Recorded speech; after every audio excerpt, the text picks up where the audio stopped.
El pastor reformado. Por Richard Baxter. Capítulo 3. Aplicación. Sección 2. El deber de enseñar el catecismo e instruir personalmente al rebaño recomendado particularmente. Parte 3. Directrices para este deber. Es tan grande el trabajo que tenemos ante nosotros, que sería muy lastimoso si se destruyera nada más nacer y pereciera en nuestras manos. Y aunque sé que tenemos una generación endurecida con la que tratar y que está más allá del poder de cualquiera de nosotros el cambiar un corazón carnal sin la operación efectiva del Espíritu Santo, es tan común que Dios trabaje por medios humanos y que bendiga los buenos esfuerzos de sus siervos, que no puedo esperar sino que grandes cosas se logren y que el reino de las tinieblas reciba un asombroso golpe mediante este trabajo, siempre y cuando no se descarríe por las faltas de los mismos. Ministros.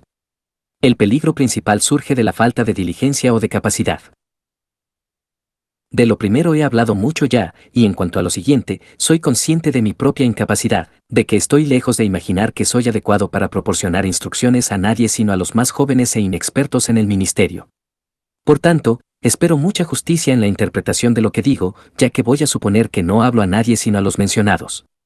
Sin embargo, algo he de decir, y no pasaré por alto esta parte en silencio, ya que el número de gente sin experiencia es mucha, y tengo aprensión de que el bienestar de la Iglesia y la nación depende mucho de una correcta administración de esta obra. Los puntos en los que necesitan ser solícitos son estos dos.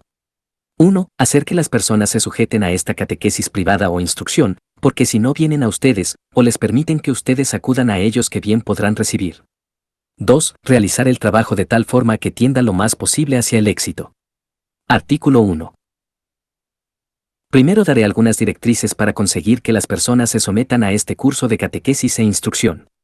1. El medio principal de todo es que el ministro se conduzca en el curso general de su vida y ministerio de forma que convenza a su pueblo de su capacidad, sinceridad y amor no fingido por ellos. Si ellos consideran que es ignorante, despreciaron su enseñanza, pensándose igual de sabios que él. Y si piensan que busca su propio provecho o es hipócrita, y que no dice en serio lo que habla, sospecharán de todo lo que dice y hace por ellos, y no lo considerarán. Sin embargo, si están convencidos de que él entiende lo que hace, y tienen en alta estima sus habilidades, lo reverenciarán y es más fácil que se inclinen ante su consejo. Además, cuando estén persuadidos de su rectitud, sospecharán menos de sus acciones y cuando perciban que no tiene objetivos privados, sino que solo procura el bien de ellos, serán más fácilmente persuadidos por él. Como aquellos a los que escribo no se supone que sean los más capaces ministros, y pueden por tanto sentir desesperación de no ser reverenciados por su capacidad, les diré que tienen necesidad de trabajar para aumentarla, y que, aquello en lo que carezcan de capacidad, deben compensarlo con otras calificaciones. Entonces su consejo será tan exitoso como el de otros. Si los ministros estuvieran contentos de buscar un interés en los afectos de su gente por los mayores esfuerzos de su propia carne y fueran comprensivos, familiares, afectuosos y prudentes en su cuidado, si abundaran, de acuerdo con su capacidad, en buenas obras, lograrían mucho más con su gente de lo que ordinariamente hacen. No se trata de que debemos considerarlos e interesarnos en ellos por nuestro propio bien, sino para ser más capaces de promover el interés de Cristo y avanzar su salvación. Si no fuera por su propio bien, no sería un gran asunto si nos aman o nos aborrecen, pero ¿qué comandante puede hacer un gran servicio con un ejército que le odia? ¿Y cómo piensan que considerarán mucho nuestro consejo mientras aborrecen o no respetan a las personas que los dan? Esfuércense, por tanto, por tener la estima y afectos de su gente, y entonces podrán estar mejor con ellos. Pero quizás alguno diga, ¿qué puede hacer un ministro que encuentra que ha perdido el afecto de su gente? A esto respondo que, si son unas personas tan viles que no le odian por alguna debilidad o mala conducta, sino solo por buscar su bien, y odiarían a cualquier otro que cumpliera con su deber, entonces debe continuar con paciencia y mansedumbre corrigiendo a los que se oponen, por si quizá Dios les conceda que se arrepientan para conocer la verdad. Segunda de Timoteo 2:25. Sin embargo, si le aborrecen por alguna debilidad de él, por diferencias en opiniones menores, o por prejuicio contra su propia persona, que intente primero eliminar el prejuicio por todos los medios lícitos, y, si no puede hacerlo, que les diga, no es para mí, sino para ustedes que trabajo, y, por tanto, viendo que no obedecen la palabra si yo se la doy, deseo que acepten que algún otro pueda realizar el bien que yo no puedo, y los deje, probando si algún otro hombre no será más adecuado para ellos, y el mismo más adecuado para otra gente. Porque una persona ingenua difícilmente podrá permanecer con la gente contra sus voluntades, y una persona sincera más difícilmente podrá, para obtener un beneficio propio, permanecer en un lugar donde es probable que no resulte de provecho, y obstaculizar el bien que podrían recibir de otra persona que tuviera la ventaja de ser más querida y estimada. 2. Dando por hecha esta preparación general, lo siguiente es utilizar los medios más efectivos para convencerles del beneficio y necesidad de esta instrucción para sus propias almas. La forma de ganar el consentimiento de la gente a cualquier cosa que propongan es demostrarles que es algo bueno y provechoso para ellos. Deben por tanto predicarles de antemano algunos sermones poderosos y convincentes con este fin, y mostrarles el beneficio y necesidad del conocimiento de las verdades divinas en general, de conocer los principios básicos en particular y decir que los de más edad tienen el mismo deber y necesidad que otras, y en algunos aspectos mucho más. Por ejemplo, de Hebreos 5:12, porque debiendo ser ya maestros, después de tanto tiempo, tenéis necesidad de que se os vuelva a enseñar cuáles son los primeros rudimentos de las palabras de Dios, y habéis llegado a ser tales que tenéis necesidad de leche, y no de alimento sólido. Este nos proporciona muchas observaciones adecuadas a nuestro objeto presente, tales como, 1. Las palabras de Dios han de ser las lecciones de los hombres. 2. Los ministros deben enseñarlas, y la gente debe aprender de ellas. 3. Las palabras de Dios tienen algunos principios fundamentales que todos los que desean salvarse deben conocer. 4. El orden correcto es aprender estos principios primero. 5. Se debe esperar razonablemente que la gente mejore en cuanto a conocimiento, de acuerdo a los medios de instrucción que poseen. Si no lo hacen, esto es un gran pecado. 6. Si alguno ha vivido largo tiempo en la iglesia bajo los medios de conocimiento y continúa siendo ignorante de estos primeros principios, tiene necesidad de que se le enseñen sin importar lo anciano que sea. Todo esto queda claro en el texto. Siempre que tengamos oportunidad, por medio de muchas razones claras y convincentes, mostrarles, en primer lugar, la necesidad de conocer las palabras de Dios. En segundo, y más especialmente, conocer los principios fundamentales. En tercer lugar, y particularmente a los que son de mayor edad, convencerles de lo imposible que es caminar el camino al cielo sin conocerlo. Estas personas han pecado perdiendo mucho tiempo, prometiendo desde hace mucho arrepentirse cuando fueran ancianos.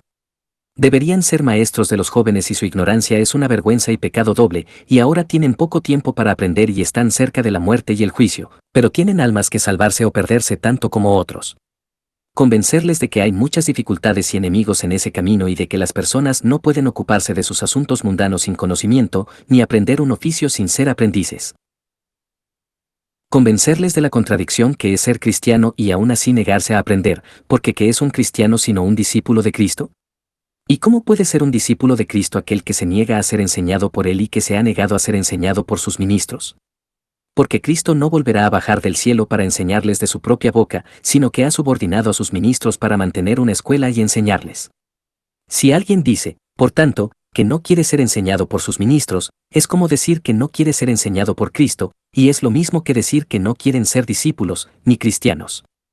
Háganles entender que no es algo arbitrario, inventando o impuesto por nosotros, sino una necesidad que se nos impone y que si no cuidamos por cada uno de los miembros del rebaño de acuerdo a nuestra capacidad, ellos podrían perecer en su iniquidad y su sangre sería exigida de nuestras manos. Muéstrenles que es Dios, y no nosotros, el que constriñe e impone nuestro trabajo, y que, por tanto, están culpando a Dios más que acusándonos a nosotros. Pregunten si serían tan crueles con sus ministros como para desear que Dios apartara sus propias almas, a sabiendas y voluntariamente, por temor de molestarles al intentar evitar su condenación. Hagan que se familiaricen con la naturaleza del oficio ministerial y la necesidad que la Iglesia tiene del mismo, sobre cómo consiste en enseñar y guiar a todo el rebaño, y que, ya que ellos han de acudir a la congregación, así como los estudiantes a la escuela, deben estar contentos con dar cuentas de lo que han aprendido y ser instruidos uno por uno. Hagan que sepan cómo esto ayuda a su salvación, lo bien que aprovecharán su tiempo y toda la vanidad y males que evitarán. Cuando por fin vean que es para su propio bien, se someterán a ello con mayor facilidad. 3. Cuando se haga esto, será necesario que demos uno de los catecismos a cada familia de la parroquia, ya sean ricos o pobres, para que no tengan excusas. Si dejamos que los compren ellos mismos, quizás la mitad no los obtendrán. Sin embargo, si se les ponen copias en las manos, el recibirlos será una especie de compromiso para aprenderlos, y si leen tan solo la exhortación, como es probable que hagan, quizás los convenza e incite a sujetarse a la instrucción. En cuanto a cómo entregarlos, la mejor forma es que el ministro primero haga saber en la congregación que será entregado en sus casas, y que luego irá él mismo de casa en casa a enseñarlo y tener oportunidad de persuadirlos a este trabajo. Además, conforme lo va haciendo, tomará lista de todas las personas que han llegado a la edad de comprensión en las distintas familias, para saber a quién tiene que atender e instruir y a quién tiene que esperar cuando les llegue su turno. En otras ocasiones, al distribuir otros libros entre mi gente, he deseado que cada familia los pidiera, pero de esa forma he encontrado que había más confusión e incertidumbre y ahora prefiero adoptar este método. Sin embargo, en congregaciones pequeñas, puede servir cualquiera de ellos. Con respecto al coste de los catecismos, si el ministro puede, estaría bien que él mismo lo soportara. Si no, los más dispuestos y ricos de entre su gente deberían asumirlo. O, en un día de humillación, como preparación para el trabajo, permitan que la colecta que se ha hecho para los pobres se emplee en comprar catecismos y despierten en la gente el deseo de ser más generosos de lo ordinario, y que, lo que falte, los más conmovidos por el trabajo puedan compensarlo. En cuanto al orden para proceder, será necesario que tomemos a las personas en orden, familia por familia, comenzando un mes o 6 semanas después de la entrega de los catecismos, de forma que puedan tener tiempo para aprenderlos.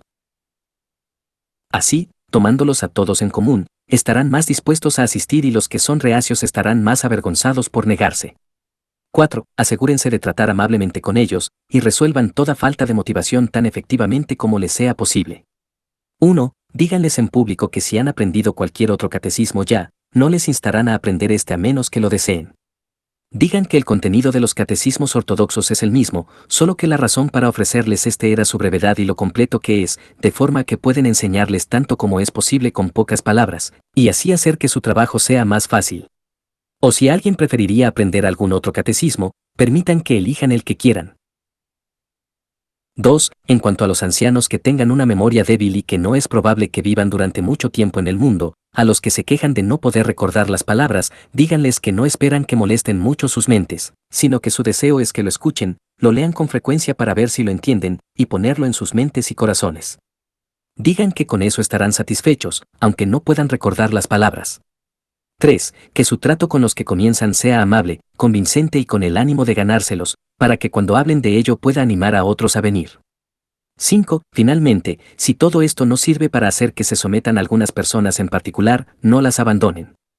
Acudan a ellas y protéstenles, conozcan cuáles son sus razones y convénzanles de su pecado y peligro al descuidar la ayuda que se les ofrece. Un alma es tan preciosa que no podemos perder ninguna por falta de trabajo, sino que hemos de seguir tras ellas mientras exista alguna esperanza, y no abandonarlas como algo desesperado hasta que no haya remedio.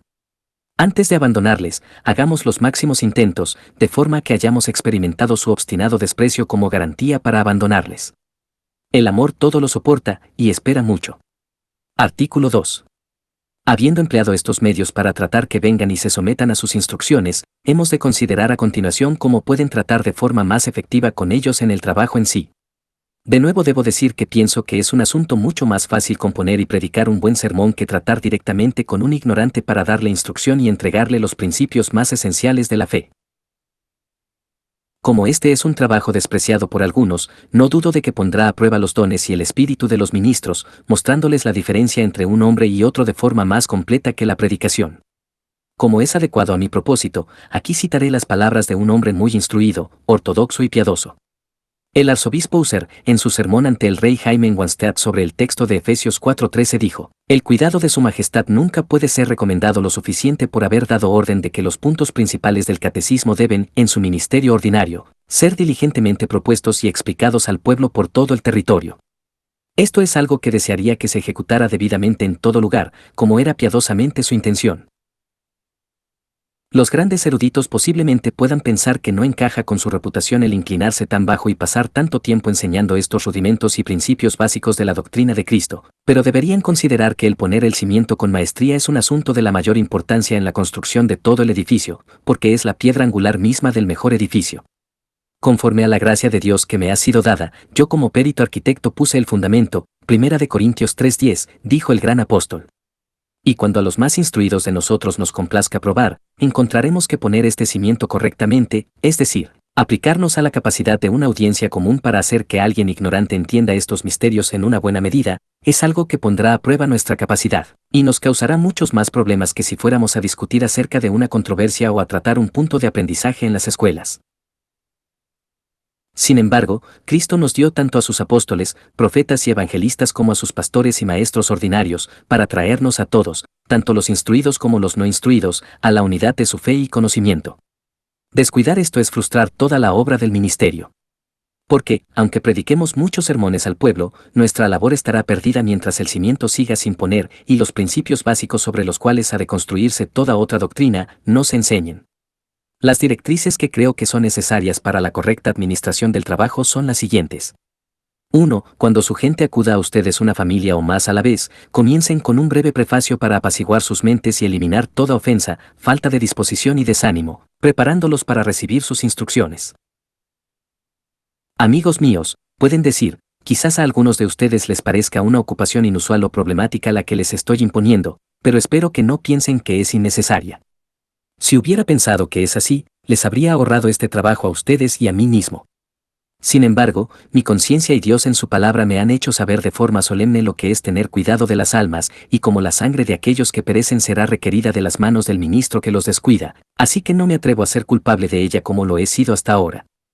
Al fin y al cabo toda nuestra ocupación en este mundo es llegar bien al cielo, y Dios nos ha dispuesto para ser los guías de su pueblo, para ayudarles a llegar seguros allí. Si esto se hace de forma correcta, todo está hecho, pero si esto no se hace, quedaremos deshechos para siempre. El Señor sabe que el tiempo que estaremos juntos ustedes y yo puede ser corto, y, por tanto, nos concierne hacer lo que podamos por nuestra propia salvación y la suya antes de que les dejemos o ustedes dejen el mundo. Todas nuestras ocupaciones en el mundo no son sino juguetes y sueños en comparación con esto. Los esfuerzos de su llamado son como apuntalar una cabaña de barro mientras que sus almas se apresuran hacia la muerte y el juicio, que pueden estar cercanos incluso ahora mismo. Espero, por tanto, que les agrade la ayuda en una obra tan necesaria, y no piensen mucho en que les estoy provocando estas molestias, ya que las cosas menos importantes del mundo no funcionan sin molestias mucho mayores. Es posible que esto o algo similar haga que estén más dispuestos a escucharles y recibir instrucción, y a ustedes les dará alguna información de lo que ellos saben y practican. 2. Cuando les hayan hablado así a todos, tómenlos uno por uno y traten con ellos en privado hasta donde puedan, sin que otros les escuchen. Algunos no son capaces de hablar con libertad ante los demás, y otros no soportan el ser cuestionados cuando hay más personas delante, porque piensan que pueden verse avergonzados cuando otros escuchen sus respuestas. También hay personas que pueden responder mejor y que, al marcharse, estarán dispuestas a hablar de lo que han escuchado decir a otros, avergonzando a los que no pueden hablar tan bien como ellos. Esto los desmotiva y hace que algunas personas se retraigan del ejercicio e intenten abandonarlo diciendo que no acudirán para que se burlen y rían de ellos. Por tanto, han de ser muy cuidadosos de evitar todas estas inconveniencias. Sin embargo, por experiencia, he encontrado que el mejor motivo para hacer esto es que la gente aceptará con más agrado un trato cercano acerca de su pecado, miseria y deberes cuando están solos que cuando lo hacen delante de otros. Además, si no se les presenta una oportunidad para hacer entender la verdad y tratar libremente con sus conciencias, frustrarán todo lo demás.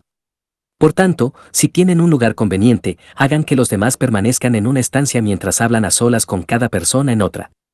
Solo tengan en cuenta que, para evitar el escándalo, hemos de hablar con las mujeres solo si es en presencia de alguien más. Si perdemos alguna ventaja por esto, no hay remedio.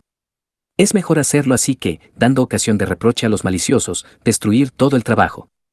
Aún así, podemos ingeniárnoslas de tal forma que, aunque haya otras personas en la estancia, aquellas cosas que son menos adecuadas de oír se hablen en voz baja de forma que no puedan escucharlas. Para esto, nos podemos colocar en la parte más alejada de la habitación o, al menos, solo permitir que estén presentes los miembros de la misma familia, que tendrán mayor confianza unos con otros y no es tan probable que se hagan reproches entre ellos. Sin embargo, en las observaciones y reproches más fuertes, pasen más tiempo con los ignorantes, seguros y viciosos, para que tengan un terreno más claro en su trato más cercano y al escucharlo los que están cerca pueden despertarse, aunque parezca que no se les está aplicando directamente. Estas pequeñas cosas merecen atención, porque se aplican a un trabajo que no es pequeño, y los pequeños errores pueden bloquear una gran cantidad de bien. 3. Comiencen su trabajo comprobando lo que han aprendido de las palabras del catecismo. Reciban sus respuestas a cada pregunta y, si no son capaces de repetir nada o muy poco del mismo, vean si pueden recitar el credo y el decálogo. 4. Luego escojan alguno de los puntos de más peso e intenten hacerles preguntas para ver cuánto pueden entenderlo. Al hacer esto, tengan cuidado de las siguientes cosas. 1. No comiencen con los puntos menos necesarios, sino con aquellos que les conciernen más de cerca. Por ejemplo, ¿qué creen que sucede a las personas cuando mueren? ¿Qué sucederá con nosotros después del fin del mundo? ¿Cree que tiene algún pecado o que nació con pecado? ¿Qué es lo que merece todo pecado?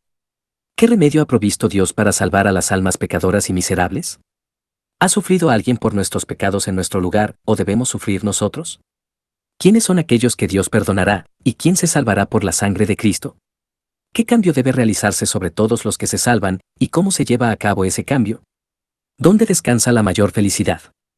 ¿Qué es aquello donde hemos de poner nuestros corazones? Y preguntas tales como estas. 2. Eviten hacerles preguntas bonitas, innecesarias, dudosas o muy difíciles, sino más bien pregunten acerca de los asuntos que tienen mayor peso. Algunas personas engreídas se dedican a hacer preguntas como esas, que no pueden contestar ellas mismas, y censuran a la pobre gente que no puede contestarlas, como si la vida y la muerte dependieran de ello. Por ejemplo, si preguntaran, ¿qué es Dios?, ¿cuán defectuosa sería la respuesta de ustedes mismos? Puede que no sean capaces de contestarla antes que ellos. Si preguntan qué es el arrepentimiento, qué es la fe, o qué es el perdón de pecados, ¿a cuántos ministros se podría preguntar antes de tener la respuesta correcta? Si no fuera así, no habría tanto desacuerdo en esos puntos. Igual sucedería si preguntan lo que es la regeneración o la santificación. Quizás me digan, si alguien no sabe lo que es Dios, lo que es el arrepentimiento y la fe, la conversión, la justificación y la santificación, ¿cómo pueden ser verdaderos cristianos y ser salvos? A esto respondo que una cosa es saber exactamente lo que son estas cosas y otra conocerlas en su naturaleza y efectos, aunque sea con un conocimiento más general e indistinto. Además, una cosa es conocerlas y otra distinta decir lo que es esto o aquello. El nombre mismo tal y como se utiliza comúnmente tiene significado para ellos y expresa algo sin necesidad de una definición. Las personas entienden parcialmente lo que ese nombre significa, aunque no puedan decirlo con otras palabras. También saben lo que es arrepentirse, creer o ser perdonados. Por costumbre del habla saben lo que esas cosas significan y, sin embargo, no pueden definirlas, sino que quizás les responderían campesinamente, arrepentirse es arrepentirse y ser perdonado es ser perdonado. Si pueden decir es recibir perdón, está bien. No obstante, no quiero convencerles completamente de no utilizar tales preguntas. Háganlo con cuidado, solo en caso de que tengan sospecha de una grave ignorancia en el punto en cuestión, especialmente acerca de Dios mismo. 3. Hagan sus preguntas de forma que ellos puedan percibir lo que quieren decir, que no se trata de realizar una buena definición, sino que lo que esperan es una simple solución. No miren las palabras en sí, sino lo que expresan, e incluso dejen que digan un simple sí o no, o que elijan entre dos descripciones que ustedes mismos propongan. Por ejemplo, ¿qué es Dios? ¿Está hecho de carne y hueso como nosotros, o es un espíritu invisible? ¿Es un hombre o no lo es? ¿Tuvo algún principio? ¿Puede morir? ¿Qué es la fe? ¿Es creer en toda la palabra de Dios? ¿Qué es creer en Cristo? ¿Es lo mismo que convertirse en un verdadero cristiano, o es creer que Cristo es el Salvador de los pecadores, confiar en Él como Salvador para perdonar, santificar, gobernarnos y glorificarnos? ¿Qué es el arrepentimiento? ¿Consiste solamente en sentirse mal por el pecado, o es el cambio de mentalidad del pecado hacia Dios y abandonarlo? ¿Incluye ambas cosas? 4. Cuando puedan ver que no entienden el significado de sus preguntas, deben tratar de extraer de ellos una respuesta por medio de una pregunta equivalente o expositora. Si esto no funciona, deben disponer la respuesta dentro de la pregunta y pedir que contesten sí o no. A menudo he preguntado a gente muy ignorante cómo creen que sus pecados, que son tantos y tan grandes, pueden ser perdonados, y ellos me han dicho arrepintiéndose y arreglando la vida, sin mencionar jamás a Jesucristo. Les continúo preguntando, pero, ¿creen que su arreglo puede solucionar las cosas con Dios o satisfacerle por los pecados pasados? Ellos responden, esperamos que sí, o si no, no sabemos qué lo satisfará. Alguien pensaría que estos hombres no tienen conocimiento de Cristo en absoluto, ya que no lo mencionan, y es cierto que encuentro a algunos que no tienen conocimiento de Él. Estos, cuando les cuento la historia de Cristo, les digo quién es Él, lo que hizo y sufrió, se quedan maravillados como si fuera algo extraño. Algunos incluso dicen que no lo habían escuchado nunca, ni lo sabían, aunque acuden a la iglesia cada día del Señor.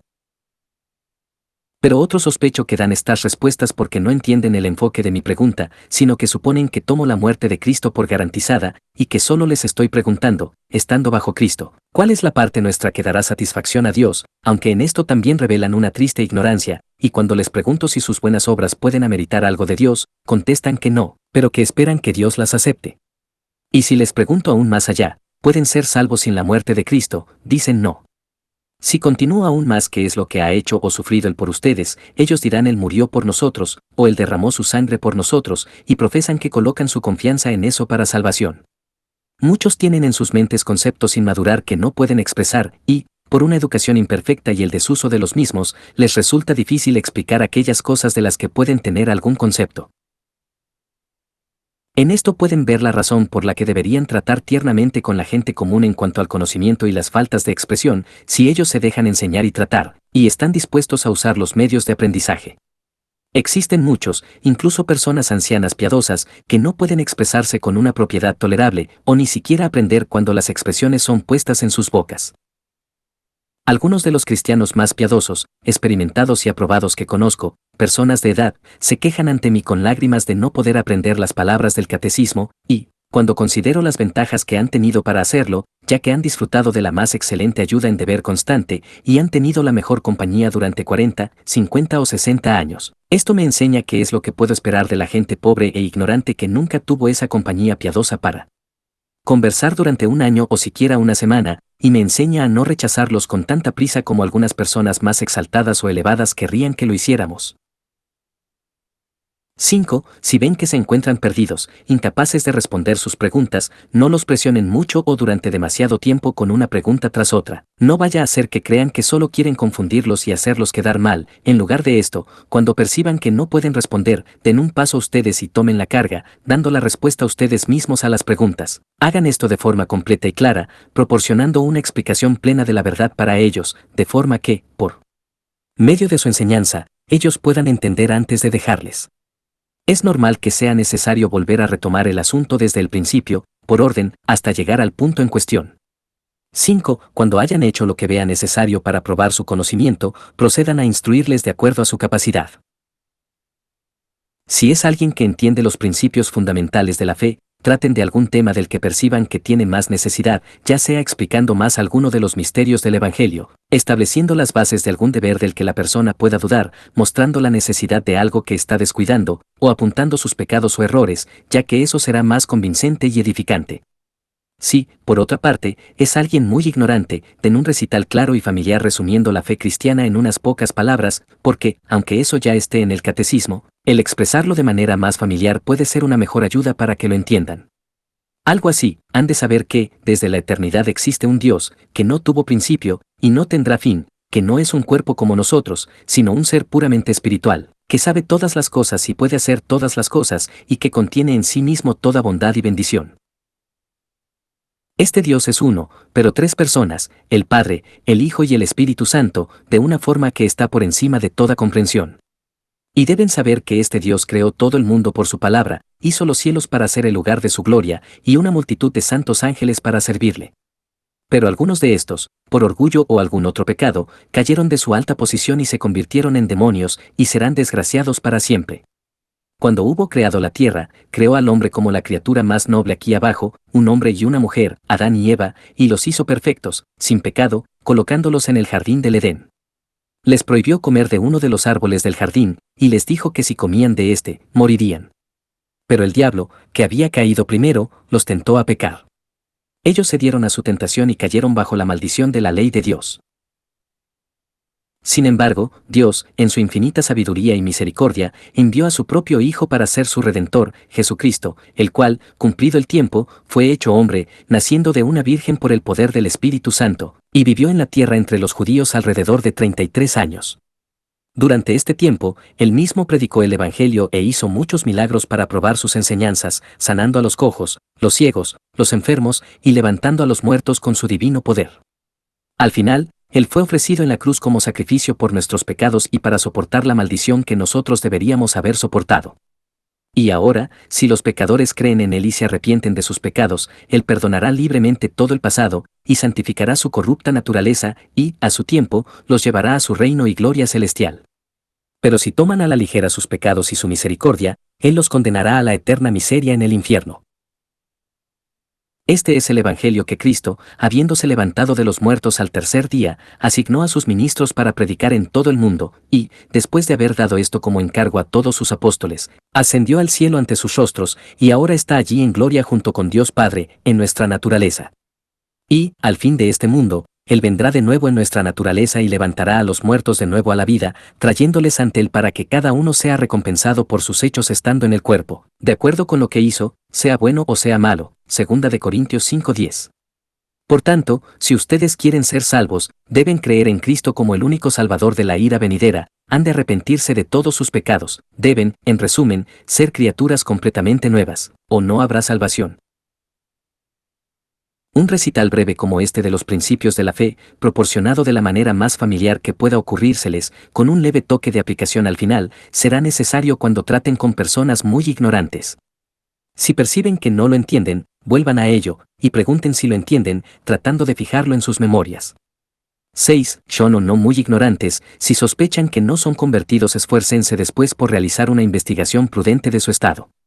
La manera mejor y menos ofensiva de hacer esto es prepararles diciendo algo que apague sus mentes y convencerles de la necesidad de preguntarles, y luego tomar la ocasión de algún artículo en el catecismo para tocar sus conciencias.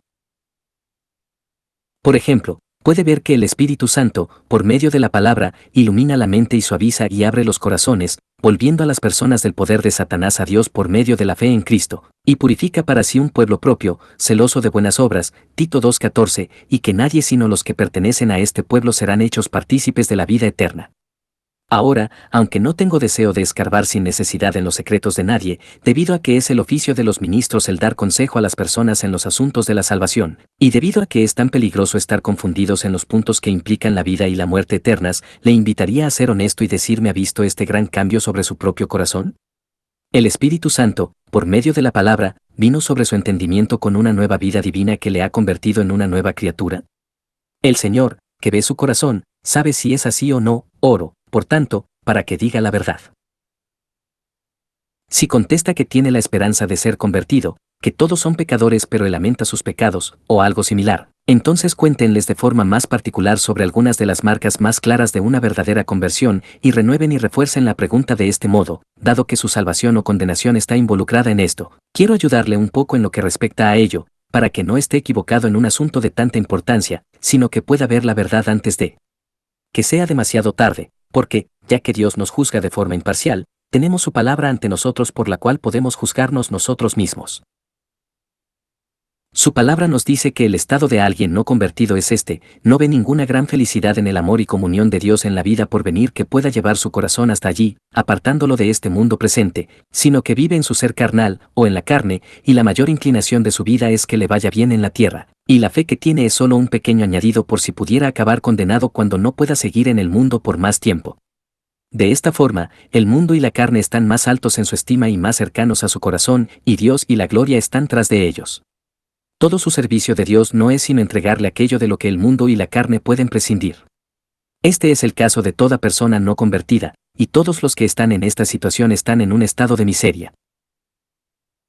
Pero el que está verdaderamente convertido, ha tenido una luz alumbrando en su alma que viene de Dios, que le ha mostrado la grandeza de su pecado y miseria y ha impuesto una pesada carga sobre su alma, mostrándole quién es Cristo y lo que ha hecho por los pecadores, haciéndole admirar las riquezas de la gracia de Dios en él.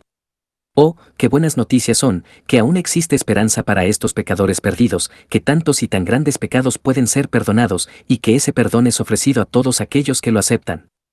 Con cuánto agrado piensa en este mensaje y oferta la persona convertida. Y, por el tiempo que ha de venir, renuncia él mismo y a todo lo que tiene por Cristo, para ser completamente suyo, y para que éste disponga de él, para la eterna gloria que él ha prometido. Ahora tiene una visión del bendito estado de los santos en gloria, tanto que desprecia todo este mundo como hojarasca y estiércol en comparación de ello. Allí están su felicidad y sus esperanzas, y considera todos sus asuntos en esta vida solo como ayudas u obstáculos en el camino hacia eso, de tal forma que su principal preocupación y ocupación es ser feliz en la vida venidera. Este es el caso de todos los que son verdaderamente convertidos y serán salvos. ¿Ahora es este tu caso, o no has experimentado un cambio así sobre tu alma? Si dice que espera haberlo hecho, entren en algunos detalles y digan, así pues, oro para que me conteste estas 2 o 3 preguntas. 1. ¿Puede decir verdaderamente que todos los pecados conocidos de su vida pasada son la tristeza de su corazón, y que ha sentido que merece la miseria eterna por ellos? ¿Puede decir que, bajo el sentimiento de esta pesada carga, se ha sentido perdido y ha recibido con alegría las noticias de un Salvador y echado su alma solo sobre Cristo para ser perdonado por su sangre? 2. ¿Puede decir de verdad que su corazón está tan apartado del pecado que odia los pecados que una vez amó y ama la vida santa que antes no le había importado, y que no vive ahora en la práctica voluntaria de ningún pecado conocido? No existe ningún pecado que no esté dispuesto de corazón a abandonar, cueste lo que cueste, y ningún deber que no esté dispuesto a realizar. 3. ¿Puede decir de verdad que, hasta el momento, ha tomado el eterno disfrute de Dios como su felicidad, que esto posee la mayor parte de su corazón, de su amor, deseo y cuidado, y que está resuelto, por la fuerza de la gracia divina, a dejar todo lo que tiene en el mundo antes que ponerlo en peligro? ¿Puede decir que su ocupación diaria y principal es buscarlo? ¿Puede decir de verdad que, aunque tiene sus faltas y pecados, su principal preocupación y la inclinación de toda su vida es agradar a Dios y disfrutarle para siempre, y que, por así decirlo, da al mundo las obras de Dios, y no a Dios las obras del mundo? ¿Puede decir que su ocupación en el mundo no es sino la de un viajero que busca la provisión para su viaje y que el cielo es el lugar que considera su hogar? Si la respuesta a estas preguntas es afirmativa, dígale la gran cosa que es que una persona aborrezca su pecado, y que ponga su felicidad sin fingimientos en otro mundo, lo grande que es vivir en este mundo para otro que está fuera del alcance de la vista, y que, por tanto, desea que ciertamente sea así. Luego vuélvase hacia alguno de los artículos en el catecismo que tratan de estos deberes que más sospecha que pueden omitir, y pregunten si cumple con este o aquel deber, como, por ejemplo, la oración en familia, en privado, y el pasar el día del Señor de forma santa. Sin embargo, les recomendaría tener mucho cuidado de no realizar una censura apresurada o absoluta de las personas con las que traten. A veces no es un asunto tan fácil como algunos imaginan discernir certeramente que una persona está sin gracia. Además, pueden realizar el trabajo sin tener una conclusión tan absoluta acerca de ello. 7. Sí, sin embargo, han podido ver, ya sea por el anterior descubrimiento de una grave ignorancia o por las preguntas sobre su estado espiritual, una probabilidad aparente de que la persona sigue sin estar convertida. Su siguiente ocupación es emplear toda su capacidad para hacer que su corazón sienta su condición. Por ejemplo, verdaderamente, amigo mío, el Señor sabe que no es mi intención hacer que su condición sea peor de lo que es, ni ocasionarle ningún temor o problema sin causa, pero, supongo que me consideraría un enemigo traicionero y no un ministro fiel si ahora lo adulara y no le dijera la verdad. Si estuviera enfermo y estuviera buscando un médico, querría que le dijera la verdad, aunque fuera la peor. Con mucha más razón en esto. Porque en esa situación, el saber de su enfermedad podría aumentarla debido al temor, pero en el caso de la vida eterna, debe conocer su situación o nunca podrá recuperarse de ella.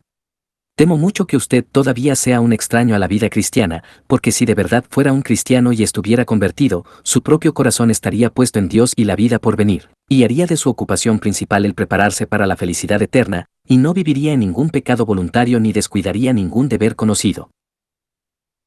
¿Qué ha hecho? ¿Cómo ha pasado su tiempo hasta ahora? No sabía que tenía un alma que salvar o perder y que habría de vivir bien en el cielo o bien en el infierno para siempre, y que el tiempo y la vida en este mundo los tiene principalmente para el propósito de prepararse para la otra. ¿Cómo? ¿Qué ha estado haciendo todos sus días que es tan ignorante y está tan poco preparado para la muerte? Si pensara igual en el cielo que de la tierra, habría conocido más de él, habría hecho más para ello, y habría averiguado más diligentemente acerca de él de lo que lo ha hecho. Pudo aprender cómo realizar su trabajo en el mundo, ¿y por qué no pudo aprender más sobre la voluntad de Dios si hubiera atendido a ello? Usted tiene gente próxima que pudieron aprender más a pesar de que han tenido mucho que hacer en el mundo y que han tenido tan poco tiempo como usted. ¿No cree que el cielo sea digno de su esfuerzo? ¿Cree que puede tenerse sin ningún cuidado y esfuerzo cuando sin esfuerzo no puede tener las trivialidades de este mundo? ¿Cree que puede ser así cuando Dios ha ordenado que busque primeramente su reino y su justicia?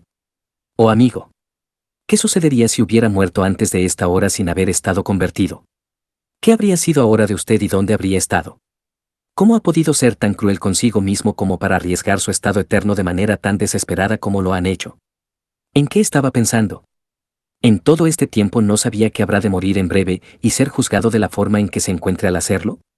¿Tenía otra obra mayor que hacer o alguna ocupación mayor en mente que la de su salvación eterna? ¿Cree que todo lo que puede obtener en este mundo le consolará en el momento de su muerte, o que podrá comprar su salvación o aliviar los dolores del infierno? Hagan entender estas cosas con especial seriedad. Porque si no llegan al corazón, poco o nada lograrán, y aquello que no afecta se olvida pronto. 8. Concluyan todo con una exhortación práctica, que debe contener dos partes: la primera, el deber de creer en Cristo, y la segunda, de utilizar los medios externos de gracia para el tiempo que vendrá, evitando los antiguos pecados. Por ejemplo, amigo mío, siento en el corazón encontrarle en una situación tan triste, pero debería estar más triste de dejarle en ella, y, por tanto, permita que le invite, por el amor del Señor y por amor a usted mismo, a tomar consideración de lo que le diré con respecto a lo que vendrá. Es la gran misericordia del Señor no haberle cortado de la vida sin ser converso, y que aún tenga vida, tiempo, y exista un remedio provisto para usted en la sangre de Cristo, y que el perdón, la santificación y la vida eterna le sean ofrecidas a usted y a otros. Dios no ha abandonado a los hombres pecadores a la destrucción total como ha hecho con los demonios, ni ha hecho ninguna excepción en el ofrecimiento del perdón y la vida eterna contra usted en particular. Si aún tiene un corazón sangrante por el pecado, y puede venir a Cristo en fe para restaurarse, entregándose a Él como su Salvador y Señor, y ser un hombre nuevo para el tiempo por venir, el Señor tendrá misericordia en el perdón de sus pecados y la eterna salvación de su alma. Además debo decirle que, como el concederle un corazón así debe ser la gran obra de la gracia de Dios, si alguna vez tuvo la intención de salvarle y perdonarle, Él obrará este cambio sobre usted. Él hará que sienta su pecado como la mayor carga del mundo, como lo más odioso en sí mismo, y como aquello que le ha hecho susceptible de su ira y maldición. Él le hará ver que es una persona perdida, y que no hay nada para usted sino la condenación eterna, a menos que sea perdonado por la sangre de Cristo y santificado por su Espíritu. Él le hará ver la necesidad que tiene de Cristo, y como toda su esperanza y vida está en Él, le hará ver la vanidad de este mundo y todo lo que puede ofrecerle, y que toda su felicidad está con Dios, esa vida eterna en el cielo donde podrá, junto con los santos y ángeles, contemplar su gloria y vivir en su amor, ocupándose en sus alabanzas. Permita que le diga que, hasta que esta obra sea hecha sobre usted, será un hombre miserable, y si muere antes de que se produzca, se perderá para siempre. Ahora tiene esperanza y ayuda delante de usted, pero entonces no habrá ninguna. Por eso, ya que ama su alma, deje que le invite en primer lugar a no descansar en la condición en la que está ahora. No tenga tranquilidad en su mente hasta que un cambio salvador llegue a su corazón. Piense, cuando se levante por la mañana, ¿qué pasaría si este día fuera el último, y la muerte me encontrara en este estado no renovado? Piense, cuando esté trabajando, qué trabajo aún mucho más grande tengo que hacer todavía, lograr que mi alma se reconcilie con Dios y ser santificado por su Espíritu.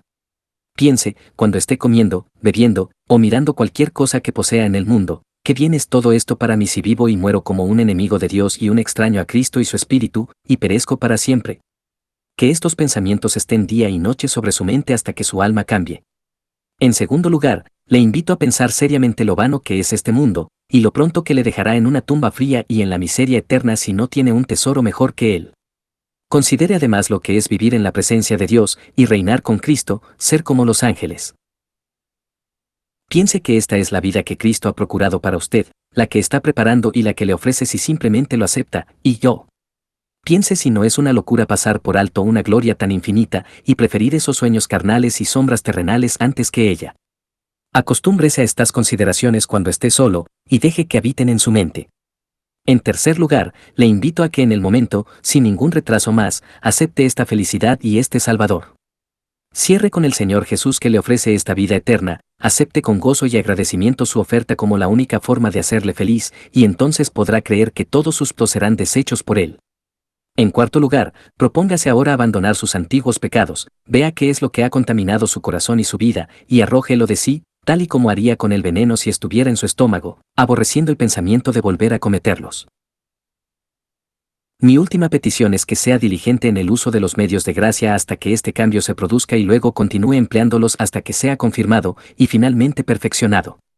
1. Ya que no pueden efectuar este cambio ustedes mismos sobre su corazón y su vida, vayan diariamente a Dios en oración y rueguen fervorosamente, como si les fuera la vida en ello, para que perdone todos sus pecados y cambie su corazón, y les muestre las riquezas de su gracia en Cristo y la gloria de su reino. Busquen a Dios día y noche con estas peticiones. 2. Huyan de todas las tentaciones y ocasiones para pecar y abandonen sus antiguas malas compañías, poniéndose en la compañía de aquellos que temen a Dios y que les ayudarán en su camino hacia el cielo. 3. Sea especialmente cuidadoso con pasar el día del Señor en ejercicios santos, tanto en público como en privado, y no pierda ni un cuarto de hora de su tiempo, especialmente de ese tiempo tan precioso que Dios le ha dado a propósito, para poner su mente sobre Él y ser instruido por Él, y prepárese para su objetivo final. ¿Qué dice de estas cosas? ¿Las hará ahora, o, al menos, tanto como pueda? Me prometerá que lo hará y luego estudiará para mantener esa promesa. Llegados a este punto, asegúrense en lo posible de obtener su promesa y comprometerlos a corregirse, especialmente en el empleo de los medios de gracia, y a que cambien sus compañías y abandonen sus pecados, ya que estos están más a su alcance. De esta forma pueden esperar para que se produzca el cambio que aún no ha llegado. Hagan esto de forma solemne, recordándoles la presencia de Dios que escucha sus promesas y que esperará que las ejecuten. Después pueden recordarles lo que prometieron cuando tengan oportunidad.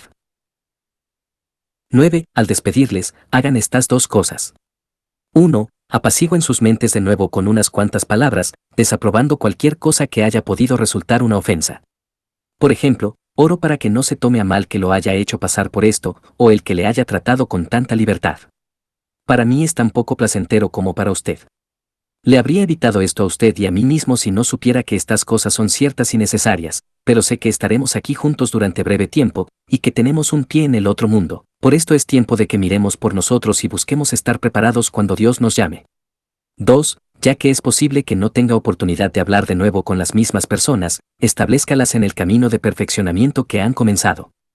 Comprometa al cabeza de cada familia para que convoque a la suya a repetir cada día del Señor lo que han aprendido del catecismo, y continúen con esta práctica hasta que lo hayan aprendido perfectamente.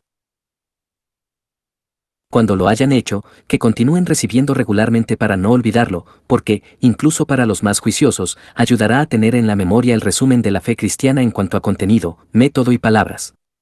En cuanto a los mismos cabezas de familia, o aquellos que están sujetos a ellos y que no reciben ayuda, si solo han aprendido alguna parte del catecismo, comprométanlos a volver a verse cuando hayan aprendido el resto. Pero hagan esto antes del curso, o si no, que acudan a un vecino capaz y experimentado para que se lo repitan. Tomen también la ayuda de tales personas cuando no dispongan de tiempo ustedes mismos.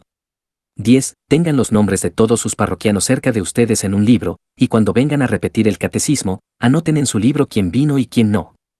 Anoten también quién es tan gravemente ignorante que no es apto para la cena del Señor y otra comunión santa, y quién no lo es. Conforme perciben las necesidades de cada uno, traten conforme a esto en el futuro. Sin embargo, con respecto a los que son completamente obstinados y no acuden a ustedes ni quieren ser instruidos, traten con ellos como han de ser tratados los desdeñadores obstinados de la instrucción en lo que respecta a sellar y confirmar las ordenanzas. Esto consiste en evitarles, y no mantener una comunión santa o familiar con ellos en la cena del Señor u otras ordenanzas. Y aunque algunos reverendos hermanos están a favor de admitir a los hijos de estas personas al bautismo y están ofendidos conmigo por contradecirles, no puedo ni me atreveré a hacerlo bajo ninguna pretensión de la fe de sus ancestros o la fe dogmática de estos padres rebeldes. 11. Durante toda su conversación con ellos, cuiden de que la forma así como el fondo del asunto esté adecuado al objetivo. Con respecto a la forma, observen estos particulares. 1. Hagan diferencia de acuerdo al carácter de las personas con las que traten. Con los jóvenes, deben hacer recaer más vergüenza en la sensualidad voluptuosa y mostrarles la naturaleza y necesidad de la mortificación. Con los más ancianos, deben esforzarse más por hacer ver la desgracia de este mundo presente, y lograr que tengan aprensión por la cercanía de su cambio y el agravamiento que produce su pecado si viven y mueren en la ignorancia o impenitencia. Con los jóvenes y los que son sus inferiores deben ser más libres, con los superiores y los ancianos, emplear más reverencia. A los ricos han de mostrarles la vanidad de este mundo, la naturaleza de la necesidad y la abnegación, y lo condenable de preferir esta vida presente por encima de la siguiente, junto con la necesidad de emplear sus talentos haciendo el bien a otros. A los pobres deben mostrarle las grandes riquezas de gloria que se les ofrecen en el Evangelio, y cuán bien los consuelos presentes pueden desecharse cuando se puede obtener el gozo eterno. Se ha de insistir en los pecados en que la edad, el sexo, el temperamento o el llamado produzcan una mayor inclinación. Así, por ejemplo, en las mujeres la locuacidad, el hablar mal, las emociones, malicia, orgullo, en los hombres la ebriedad, la ambición, etc. 2. Son condescendientes, cercanos, y tan claros como sea posible con aquellos que tienen menor capacidad de entendimiento. 3. Den pruebas escriturales de todo lo que digan, para que puedan ver que no son solo ustedes, sino Dios el que les habla. 4. Sean tan serios como puedan durante todo el proceso, pero especialmente en la parte de la aplicación. Casi no hay nada que tema más que el que algunos ministros descuidados sean negligentes y hagan este trabajo superficialmente, sin vida, destruyendo esto como hacen con todos los demás deberes, convirtiéndolo en una simple formalidad, planteando unas cuantas preguntas frías a su gente y dándoles 2 o 3 palabras de consejo igualmente frías, sin tener ninguna vida o sentimiento en ellos mismos, y sin producir tampoco ningún sentimiento en los oyentes. Pero, a buen seguro, el que valora las almas y sabe la oportunidad que está delante de él, se conducirá en esto con profunda seriedad y será tan ferviente como si fuera de vida o muerte. 5. Con este fin, considero que es muy necesario que, tanto antes como después del trabajo, nos esforcemos especialmente por levantar y fortalecer en nuestros propios corazones la creencia en la verdad del Evangelio, y en la gloria y miseria invisibles que están por venir. Estoy convencido de que este trabajo probará en extremo la fuerza de nuestra creencia, porque el que es cristiano de manera superficial, sin tener un fondo sólido, probablemente sentirá que su celo le falla. Esto será así especialmente cuando el deber se haya vuelto rutinario, por falta de fe en las cosas que debe tratar. Un fervor hipócrita y afectado no se sostendrá durante largo tiempo en una obra de este tipo. En el púlpito se puede tener más de este fervor que en una conversación con almas pobres e ignorantes, ya que este es el escenario del ministro hipócrita. Es allí y en la prensa, y en otros actos públicos donde hay lugar para la ostentación, donde puede sacar lo mejor de él, o quizás todo lo que tiene. Pero es otro tipo de hombres el que debe efectuar el trabajo que ahora tenemos a mano. 6. Es, por tanto, muy adecuado que nos preparemos para ello en oración privada, y que, si el tiempo lo permite y hay muchos, sería bueno si comenzáramos y termináramos con una corta oración junto con nuestra gente. 7. Expongan todo, incluso los pasajes más fervientes, con claras demostraciones del amor por sus almas, y háganles sentir que no buscan otra cosa que su salvación. Eviten todo lenguaje áspero o desalentador. 8. Si no tienen tiempo para tratar con tanta profundidad con cada individuo como se instruye aquí, no omitan las partes más necesarias. Reúnan a varios de ellos que sean amigos y que no divulgarán las debilidades del otro, y hablen con ellos en común tanto como concierna a todos. Solo es imprescindible realizar con cada individuo en solitario los exámenes de su conocimiento y situación, de sus convicciones acerca del pecado y la miseria y el darles las directrices especiales que han de seguir, pero tengan cuidado de no hacerlo con una infiel pereza o de llevarlo a cabo con demasiada brevedad cuando no exista una necesidad real de hacerlo.